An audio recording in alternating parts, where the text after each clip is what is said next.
Hello and welcome back guys ਆਪ ਸਭ ਦਾ ਸਵਾਗਤ ਹੈ ਆਪਣੇ ਐਂਡਰੂ ਵਿਲਾ ਗੇਮਿੰਗ ਚੈਨਲ ਤੇ। ਜਿਵੇਂ ਕਿ ਬਈ ਤੁਸੀਂ ਇਹ ਸਾਰਾ ਸੈਟਅਪ ਦੇਖ ਸਕਦੇ ਹੋ, ਤੁਹਾਡੇ ਭਰਾ ਨੇ ਬਈ ਸਾਰਾ ਸੈਟਅਪ ਬਈ ਕੰਪਲੀਟ ਕਰ ਲਿਆ ਆਪਦੇ ਪੀਸੀ ਦਾ। ਤੇ ਹੁਣ ਆਪਾਂ ਫਾਰਮਿੰਗ ਸਿਮੂਲੇਟਰ ਦੇ ਗੇਮ ਪਲੇ ਲਾਇਆ ਕਰਾਂਗੇ। ਤੇ ਇਹ ਸੈਟਅਪ ਸਿਰਫ ਬਈ 25000 ਰੁਪਏ ਦੇ ਵਿੱਚ ਮੈਂ ਪੂਰਾ ਫੁੱਲ ਸੈਟਅਪ ਬਣਾਇਆ।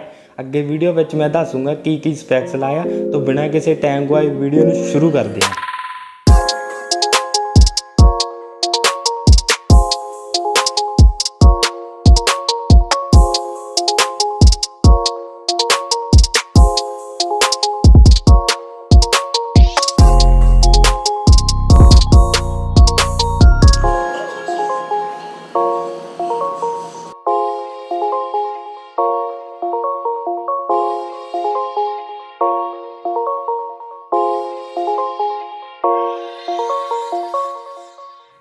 ਤਾਂ ਚਲੋ ਗਾਇਸ, ਤੁਸੀਂ ਸਾਰੇ ਬਈ ਇਹਦੇ ਵਿਊ ਦੇਖ ਲਏ, ਮਾਊਸ ਦੇ ਕੀਬੋਰਡ ਦੇ ਸਾਰੇ ਪੀਸੀ ਦੇ ਵਿਊ ਦੇਖ ਲਏ ਹੋਣਗੇ। ਤੇ ਹੁਣ ਆਪਾਂ ਸਾਰਾ ਬਈ ਸਪੈਕਸ ਦੀ ਗੱਲ ਕਰਦੇ ਹਾਂ ਕਿ ਕਿਹੜਾ ਮੋਨੀਟਰ ਆ, ਕਿੰਨੇ ਇੰਚ ਆ, ਕਿਹੜਾ ਪ੍ਰੋਸੈਸਰ ਆ ਤੇ ਕਿਹੜਾ ਗ੍ਰਾਫਿਕ ਕਾਰਡ। ਤੇ 25000 ਵਿੱਚ ਕਿਵੇਂ ਬਣਾਇਆ ਸਾਰਾ।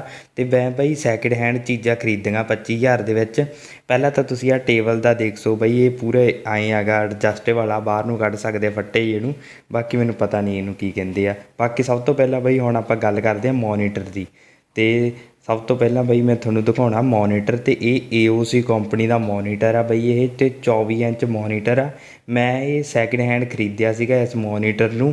ਤੇ ਇਹਦਾ ਪ੍ਰਾਈਸ ਸੀ 5000 ਦੇ ਵਿੱਚ ਮੈਂ ਖਰੀਦਿਆ ਇਹਨੂੰ ਸੈਕਿੰਡ ਹੈਂਡ। ਤੇ ਬਾਕੀ ਇਹ ਕੌਵਡ ਮੋਨੀਟਰ ਆ। ਤੇ ਉਸ ਤੋਂ ਬਾਅਦ ਮੈਂ ਤੁਹਾਨੂੰ ਦਿਖਾਉਣਾ ਗਾ ਆਪਣੇ ਦੂਸਰੇ ਮਾਊਸ ਆਪਣਾ ਆ ਰਿਹਾ ਬਈ ਐਂਟੀ ਸਪੋਰਟ ਦਾ ਮਾਊਸ ਆ। 500 ਰੁਪਏ ਦਾ ਮਾਊਸ ਆ, ਬਹੁਤ ਵੈਲਿਊ ਫॉर ਮਨੀ ਆ। ਹੁਣ ਤਾਂ ਬਈ ਇਹਦੇ ਸਟਾਕ ਵੀ ਨਹੀਂ ਮਿਲਦੇ। ਤੇ ਬਾਕੀ ਕੰਫਰਟੇਬਲ ਮਾਊਸ ਆ ਬਈ ਵਧੀਆ। ਤੇ ਵਾਇਰ ਵਾਲਾ ਮਾਊਸ ਆ। ਤੇ ਕੀਬੋਰਡ ਆਪਣਾ ਵਾਇਰਲੈਸ ਆ, ਤੁਸੀਂ ਦੇਖ ਸਕਦੇ ਆ ਕੋਈ ਵਾਇਰ ਨਹੀਂ ਗੀ। ਤੇ ਆ ਆਪਣੇ ਮਾਊਸ ਦੀ ਵਾਇਰ ਲੱਗੀ ਹੋਈ ਆ। ਤੇ ਕੀਬੋਰਡ ਆਪਣਾ ਵਾਇਰਲੈਸ ਹੈ। ਤੇ ਬਈ ਹੁਣ ਆਪਾਂ ਗੱਲ ਕਰਦੇ ਹਾਂ ਪ੍ਰੋਸੈਸਰ ਦੀ। ਪ੍ਰੋਸੈਸਰ ਮੈਂ ਯੂਜ਼ ਕੀਤਾ i7 3rd ਜਨਰੇਸ਼ਨ, ਠੀਕ ਹੈ ਬਈ। ਤੇ 8 GB ਰੈਮ ਆ। ਤੇ ਬਾਕੀ ਬਈ ਮਦਰਬੋਰਡ ਵੀ ਮੈਂ ਸੈਕਿੰਡ ਹੈਂਡ ਖਰੀਦਿਆ। ਪ੍ਰੋਸੈਸਰ ਤੇ ਰੈਮ ਕੋਂਬੋ ਖਰੀਦਿਆ ਸੀ 6000 ਦਾ। ਤੇ ਬਾਕੀ ਹੁਣ ਮੈਂ ਦੱਸਦਾ ਕਿ ਗ੍ਰਾਫਿਕ ਕਾਰਡ ਗਾਇਸ ਮੈਂ ਖਰੀਦਿਆ ਗਾ RX 570G ਆ ਗਾਇਸ। ਉਹ ਮੈਨੂੰ ਸੈਕਿੰਡ ਹੈਂਡ ਬਈ ਮਿਲ ਗਿਆ ਸੀ ਆਪਾਂ ਨੂੰ, ਉਹ 7000 ਦਾ ਸੈਕਿੰਡ ਹੈਂਡ ਗ੍ਰਾਫਿਕ ਕਾਰਡ ਮਿਲ ਗਿਆ ਸੀ RX 570 ਸੈਕਿੰਡ ਹੈਂਡ AMD ਦਾ। ਬਾਕੀ ਗ੍ਰਾਫਿਕ ਕਾਰਡ ਆ। ਬਾਕੀ ਮੈਂ ਕੈਬਨਟ ਵੈਸੇ ਹੀ ਲਾਤੀ ਸੀ ਬਈ ਸੈਕਿੰਡ ਹੈਂਡ ਕੈਬਨਟ ਇਹ। ਤੇ ਬਾਕੀ ਬਈ ਤੁਸੀਂ ਆ ਵਿਊ ਤਾਂ ਦੇਖ ਸਕਦੇ ਆ। ਫਾਰਮਿੰਗ ਸਿਮੂਲੇਟਰ ਬਈ ਇਹ ਗ੍ਰਾਫਿਕ ਕਾਰਡ ਦੇ ਵਿੱਚ 1080 ਤੇ ਹਾਈ ਸੈਟਿੰਗ ਦੇ ਵਿੱਚ ਖੇਡ ਸਕਦੇ ਆ। ਬਾਕੀ ਮੈਂ ਅਗਲੀ ਵੀਡੀਓ ਵਿੱਚ ਮੈਂ ਇਹ ਵੀ ਦੱਸੂਗਾ ਕਿਸ ਤਰ੍ਹਾਂ ਮੈਂ ਡਾਊਨਲੋਡ ਕੀਤੀ ਤੇ ਕਿੰਨੇ ਗ੍ਰਾਫਿਕ ਤੁਹਾਨੂੰ ਵੀ ਰੱਖਣੇ ਚਾਹੀਦੇ ਆ ਜੇ ਹੀ ਗ੍ਰਾਫਿਕ ਕਾਰਡ ਲਾਉਣੇ ਆ। ਤੇ ਬਾਕੀ ਮੈਂ ਤੁਹਾਨੂੰ PC ਦਾ ਅੰਦਰੋਂ ਵੀ ਹਾਲ ਦਿਖਾ ਦਿੰਦਾ।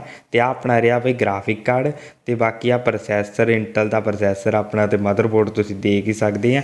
ਬਾਕੀ ਹੋਰ ਆਪਾਂ ਕੋਈ ਬਾਹਲਾ ਜ਼ਿਆਦਾ ਤਾਮਝਾਮ ਲਾਇਆ ਨਹੀਂ। ਤੇ ਪਾਵਰ ਸਪਲਾਈ ਬਈ ਮੈਂ ਯੂਜ਼ ਕੀਤੀ ਹੈ 450 ਵਾਟ ਪਾਵਰ ਸਪਲਾਈ ਮੈਂ ਨਵੀਂ ਯੂਜ਼ ਕੀਤੀ ਆ। ਬਾਕੀ ਮੈਂ SSD ਵੀ ਯੂਜ਼ ਕੀਤੀ ਹੈ, HP ਦੀ SSD ਯੂਜ਼ ਕੀਤੀ ਆ। ਬਾਕੀ ਬਈ ਇਹੀ ਸਾਰਾ ਬਈ ਬੇਸਿਕ ਆਪਣਾ ਸੈਟਅਪ ਆ। ਸਾਰੇ ਜਿੰਨੇ ਵੀ ਮੈਂ ਤੁਹਾਨੂੰ ਦੱਸਿਆ ਵੀਡੀਓ ਵਿੱਚ ਤੁਸੀਂ ਉਹ ਕਰਕੇ ਦੇਖ ਸਕਦੇ ਕੈਲਕੂਲੇਸ਼ਨ। ਟੋਟਲ 25000 ਬਣ ਜੂਗਾ। 100-200 ਜ਼ਿਆਦਾ ਵੀ ਹੋ ਸਕਦਾ ਬਈ, ਉਹ ਤੁਸੀਂ ਚੈੱਕ ਕਰ ਸਕਦੇ ਆ। ਤੇ ਬਾਕੀ ਬਈ ਇਹੀ ਆਪਣਾ PC ਸੀ ਤੇ ਮੋਨੀਟਰ ਸੀ, ਸਾਰਾ ਸੈਟਅਪ ਸੀ ਇਹ ਸਾਰਾ ਬਈ। PC ਤੇ ਸੈਟਅਪ ਸਾਰਾ ਬਈ ਮੈਂ ਤੁਹਾਡੀ ਸਪੋਰਟ ਦੇ ਕਰਕੇ ਹੀ ਬਣਾ ਸਕਿਆ। ਤੇ ਬਈ ਬਹੁਤ ਬਹੁਤ ਧੰਨਵਾਦ ਬਈ, ਤੁਸੀਂ ਸਪੋਰਟ ਇੱਦਾਂ ਹੀ ਕਰਦੇ ਰਹੋ। ਤੇ ਬਹੁਤ ਬਹੁਤ ਧੰਨਵਾਦ ਬਈ ਚੈਨਲ ਨੂੰ ਸਪੋਰਟ ਕਰਨ ਲਈ।